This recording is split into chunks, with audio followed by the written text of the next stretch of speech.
et on va lui demander des informations sur ce qui concerne la glande pinéale. Chez l'être humain, on parle souvent de calcification de la glande pinéale. Et donc, j'aimerais qu'on regarde qu'est-ce que ça signifie déjà cette calcification de cette glande. Comment est-ce que ça se passe? Est-ce que c'est naturel? Non. Alors déjà, le mot calcification, il a plusieurs composantes. Une composante matérielle, une composante symbolique et des composantes plus subtiles. La composante symbolique, c'est que c'est une forme d'emprisonnement de la glande pinéale. La composante physique, ça correspond à des microstructures qui sont localisées autour de la glande pinéale. Mais il y a aussi des composantes subtiles où il y a effectivement comme un espèce d'écran énergétique et émotionnel qui filtre en fait, qui réduit la portée, le champ d'information par exemple perçu. Donc ça c'est toutes les dimensions de la calcification de la glande pinéale. Après c'était quoi la question? Déjà regarder si en effet il y a de la calcification qui peut se passer chez l'homme. Oui. Comment ça se manifeste dans la matière et dans les mondes plus subtils? Alors dans la matière, donc c'est des microstructures. C'est comme un réseau de molécules qui sont stagnantes comme un espèce de nuage autour de nuages de molécules qui se presque comme si ça se cristallisait un peu tout autour de la glande pinéale, mais ça bloque pas les flux, les fluides, le déplacement des fluides, mais en même temps la répartition de ces espèces de cristaux sous une forme de toile, comme une espèce de toile, ça crée un écran. Ça crée une forme d'écran. Et donc c'est en fait, c'est pas les particules individuelles, c'est le réseau des particules qui fait cet écran en fait. Ok. Et au niveau de la matière, est-ce que tu peux regarder la composition de ces particules? Qu'est-ce que c'est comme particules, molécules? Est-ce que c'est du calcium, on entend beaucoup parler du fluor ou d'autres choses? Regarde voir un petit peu les métaux. Alors ça résonne plus avec un peu la structure moléculaire des os, de l'os, mais à une forme microscopique. Donc c'est comme on pourrait presque dire c'est de la poudre d'os pour donner une idée. Et c'est des molécules qui sont pas très grosses. Elles sont assez petites en fait. Donc elles sont pas forcément visibles à l'œil nu. Non, elles sont pas visibles à l'œil nu d'ailleurs. Et mais c'est comme une poudre et ça peut pénétrer les corps. Ça peut pénétrer les chairs, la structure du cerveau. Justement, c'est très fin, ça peut s'agglutiner facilement sur une zone. Et en fait, il y a une histoire de magnétisme, de champ magnétique, qui fait que ces molécules-là, magnétiquement, elles ne sont pas neutres. Elles ont une orientation magnétique. Et la glande pinéale, elle aussi, elle a une orientation magnétique. Donc en fait, ces petites molécules, elles vont s'orienter dans une direction en fonction du champ magnétique de la glande pinéale. Et ça va contribuer à faire un barrage électromagnétique aussi. Donc, mais ça ne barre pas que au niveau électromagnétique, ça barre aussi dans, entre guillemets, un électromagnétisme non physique dans l'éther, dans les corps subtils. Ce qui fait que ça crée cet écran partiellement, pas complètement, mais ça filtre. Ça filtre les informations qui peuvent être reçues à travers la glande pinéale. Et elles peuvent pas aller ailleurs, ces molécules, elles sont attirées par ça, mais par exemple, si elles circulent dans le corps, elles sont éliminées ou est-ce qu'elles s'agglutinent également dans d'autres parties du corps? Elles vont être tendance à s'agglutiner dans les zones où il y a un champ magnétique assez important. Par exemple, près du cœur, par exemple, le cœur il est un champ magnétique assez fort. Elles vont s'agglutiner assez facilement dans cette zone-là aussi. Ce qui peut contribuer à des troubles cardiaques. Elles peuvent aussi s'évacuer dans les selles, parce qu'en fait elles circulent, comme c'est des toutes petites molécules, elles circulent un peu partout dans les tissus et partout. Donc, ouais. C'est quel genre de molécules alors? C'est des molécules qui... C'est pour ça que je parlais de l'os, parce qu'au niveau de la structure moléculaire de l'os, ça se rapproche. Mais il y a du carbone dedans. Il y a... Ouais, on parle de fluor, d'atomes de fluor.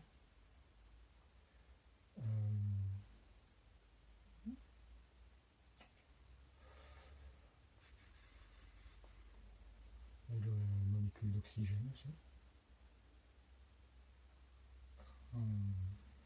Quand tu dis molécules d'oxygène, en quoi elles peuvent être dérangeantes? Atome d'oxygène, pardon. Oui, mais même atome d'oxygène. C'est dans la structure moléculaire. Mais c'est quand c'est condensé que ça fait ça, avec l'oxygène, parce que l'oxygène seul... Non, c'est la molécule qui contient l'atome d'oxygène, donc c'est une molécule assez complexe, mais assez petite quand même. Et dedans, il y a des atomes d'oxygène. C'est nécessaire à cette agglutination? C'est nécessaire à la formation de cette molécule. D'accord. Mais je vois pas de calcium dedans. Je vois pas l'atome de calcium. Carbone, fluor et oxygène. Et tout ça ensemble, ça crée la molécule qui vient filtrer un peu les informations qui peuvent être reçues par la glande pinéale. C'est ça. Ok. Et ça peut aller se loger aussi près du cœur. Et ça vient aussi... Dans tous les endroits où il y a des forts champs magnétiques dans le corps. D'accord. Ok. Ça vient aussi du côté...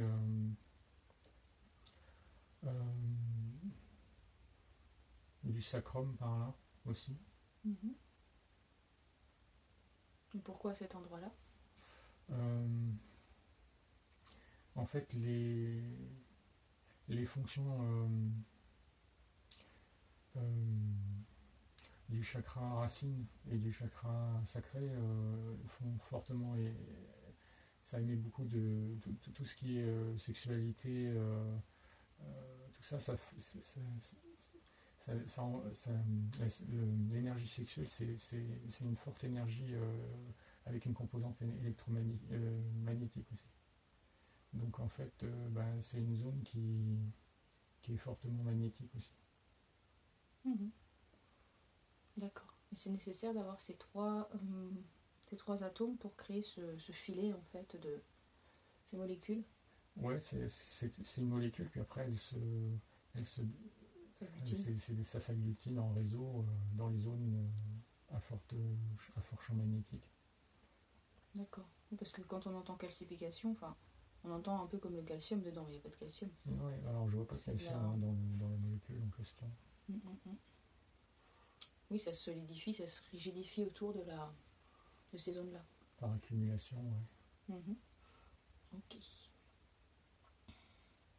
Et toutes ces molécules, où est-ce qu'on peut les trouver? C'est par absorption quand on les consomme. Le fluor, on entend parler dans le dentifrice, ce genre de choses. Est-ce que... Ça me dit qu'en fait, notre corps le produit à partir de l'alimentation en fonction de ce qu'on mange, notamment. Il peut synthétiser cette molécule lui-même. C'est notre corps qui fabrique Qui peut le fabriquer, oui. cette association de molécules et parce qu'on consomme. Ben, ça dépend ce qu'on consomme. Mais si par exemple on a un apport de fluor, ben, ça va lui permettre de synthétiser cette molécule. Parce que le fluor, on en trouve ailleurs que dans des dentifrices. On peut en avoir. Alors, je sais pas s'il y en a dans les aliments, mais. Il y en a souvent dans l'eau du robinet. Et puis, oui, dans les dentifrices. Ouais. Mais il y en a aussi, on dit dans certains aliments transformés. D'accord, mais à l'état naturel, il n'y en a pas dans les aliments du fluor? Si c'est une nature qui n'est pas plus polluée, il n'y en a pas. Ouais. Et comment ça se fait pour... comment ça se retrouve dans l'eau et comment ça se retrouve dans les dentifrices? J'imagine qu'ils les ajoutent. Voilà, ça on le sait, c'est pour... Ben, dans l'eau, c'est simplement parce que déjà il y a justement le dentifrice.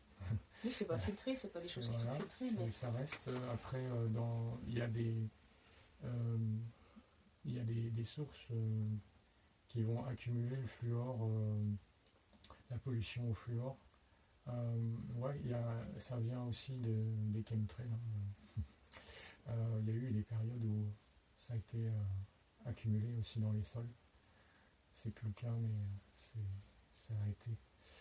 Et puis il y a aussi beaucoup de médicaments qui contiennent cette substance qui sont mal filtrés dans les eaux des robinets, etc.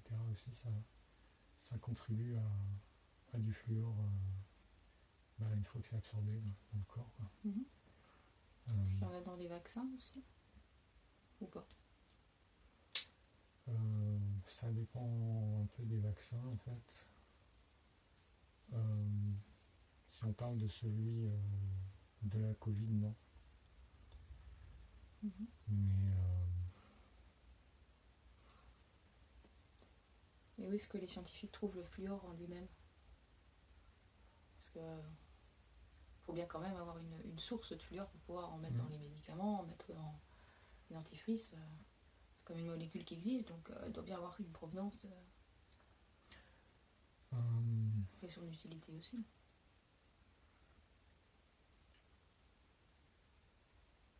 Là, ça me montre des minerais, mais c'est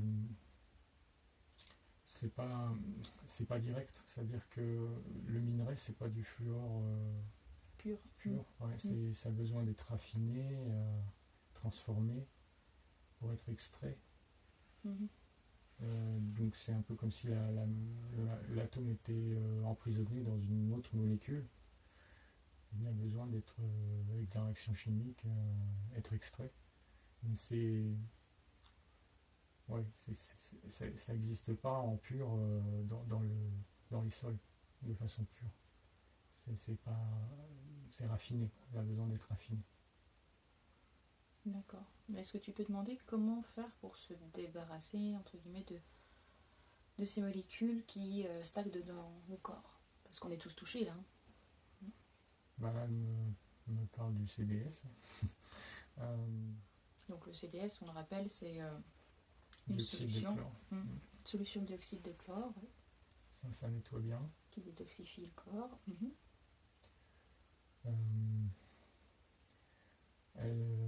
On nous dit aussi de boire beaucoup d'eau, mais justement une eau qui n'en contient pas. Donc bien choisir la provenance. Donc c'est plutôt des eaux de source qui contiennent, qui sont pas polluées du tout.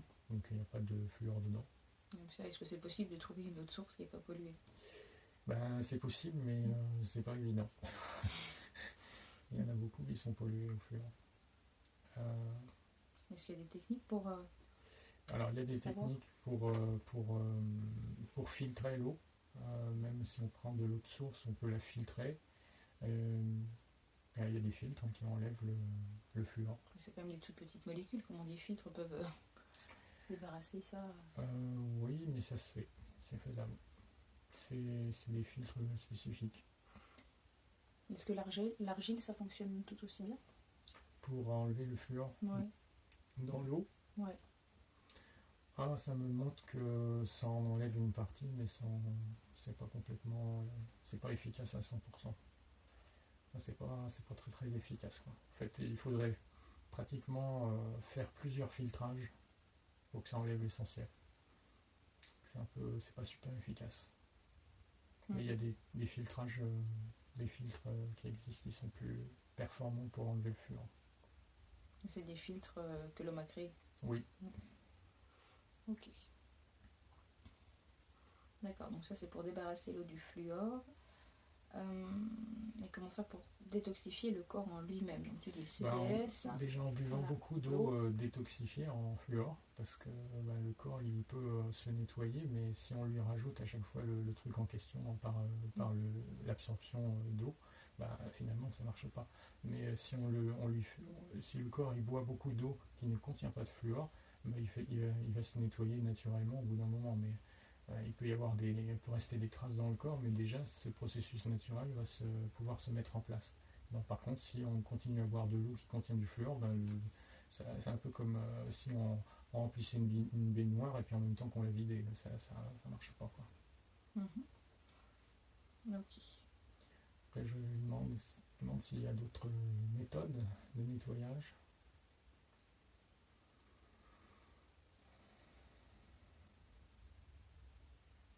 Alors oui, il y a d'autres méthodes, mais c'est déjà des méthodes qui sont un peu plus basées sur la connexion à la conscience supérieure. C'est de lancer des programmes de détoxification, mais depuis la conscience supérieure. Ça peut enlever le fluor dans le corps physique. Donc par l'intention? Oui, avec l'intention de la conscience supérieure. Donc, pour les personnes qui vont faire par exemple de l'hypnose spirituelle,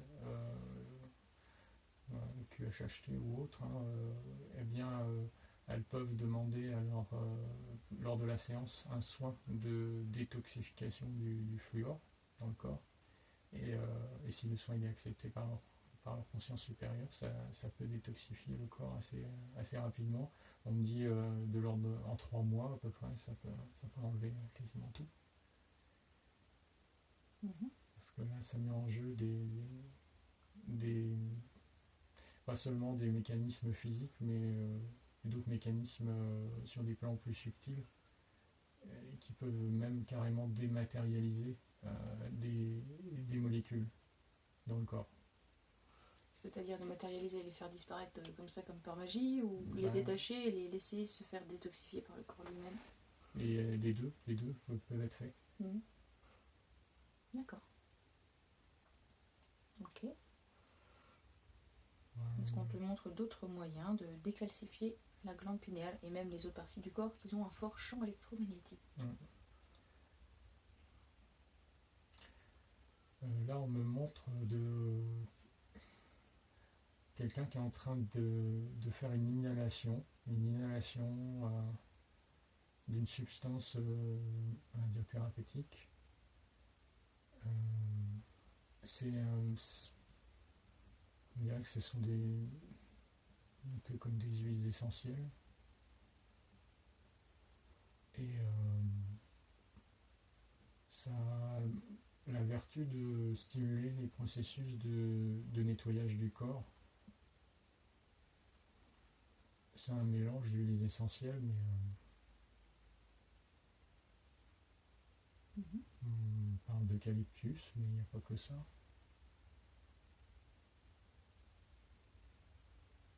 On parle de camphre, de menthe. Je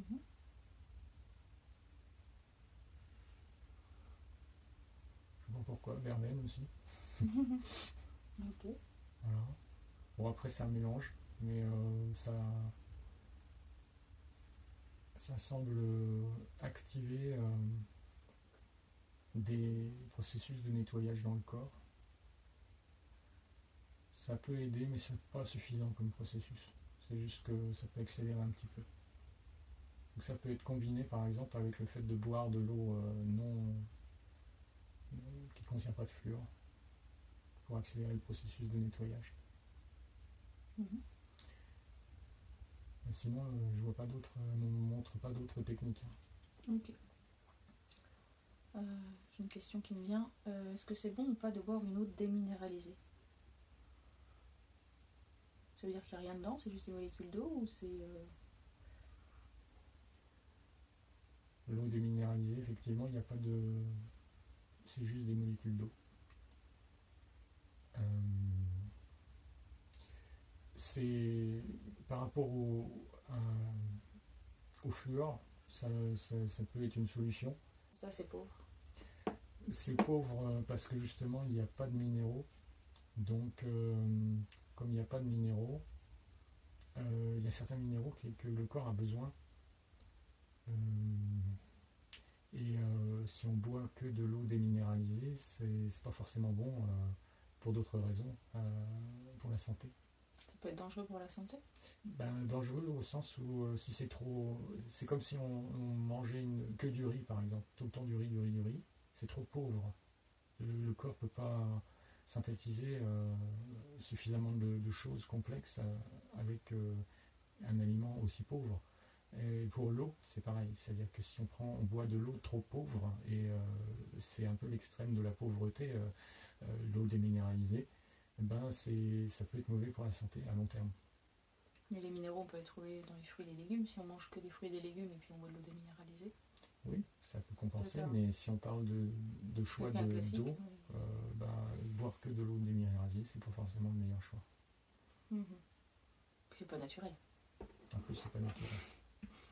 Ok. Est-ce que tu peux regarder que si, en augmentant nos vibrations, ça a un impact sur la structure qui se met en place autour de la glande pinéale et autour des autres organes?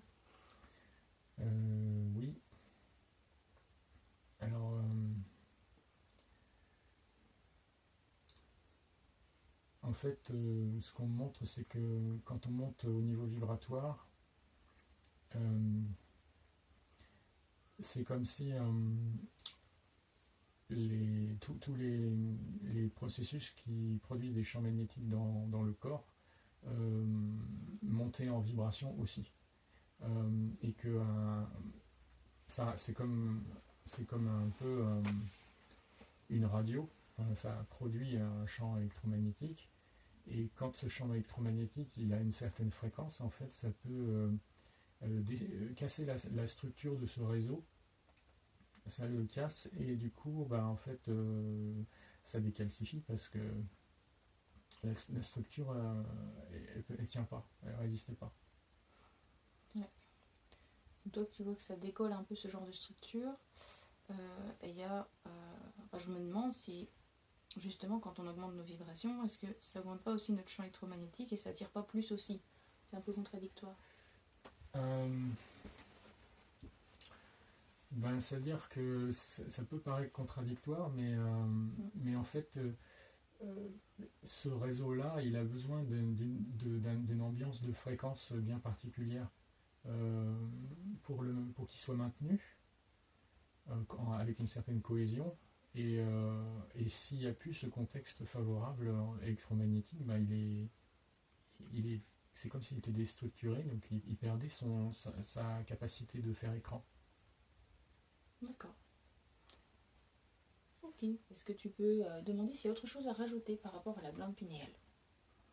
Sa calcification ou sa décalcification?